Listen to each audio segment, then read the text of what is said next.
Jade, sai da janela, tá na chuva, meu amor.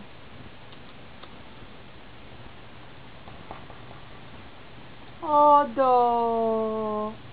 Fica assim não. Jade. Ah. Olha o olhinho dela, olha. Não faz essa cara. Você quer cair por que quer? Minha cachorra pensa que é um gato. Ela está na minha janela, sentada na beirada. E ela que subiu sozinha. E ela tá com medo da chuva. E ela tá achando que pode cair, né? Tá achando que pode cair? Olha os olhinhos dela. Olha que fofinho. Tá até dó, né? É boba. Desce. Desce, Jade. Jade.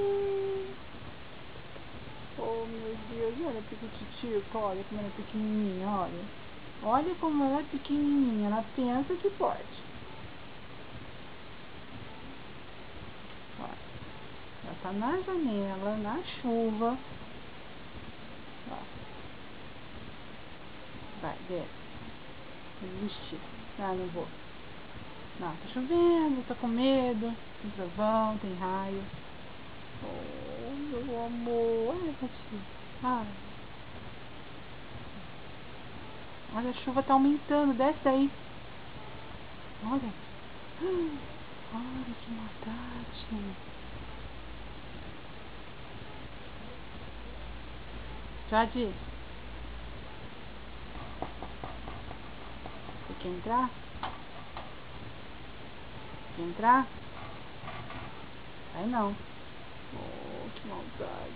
Gente, não sou eu que faz isso com ela. É ela que faz isso com ela mesma. Que tem lugar lá na frente pra ela ficar. Viu?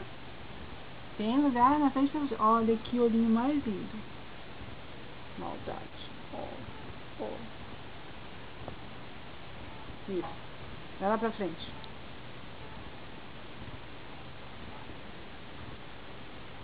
Oh, que maldade. Isso é muito mal.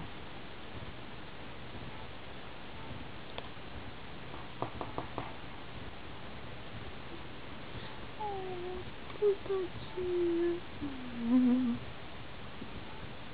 Você faz o que você quer.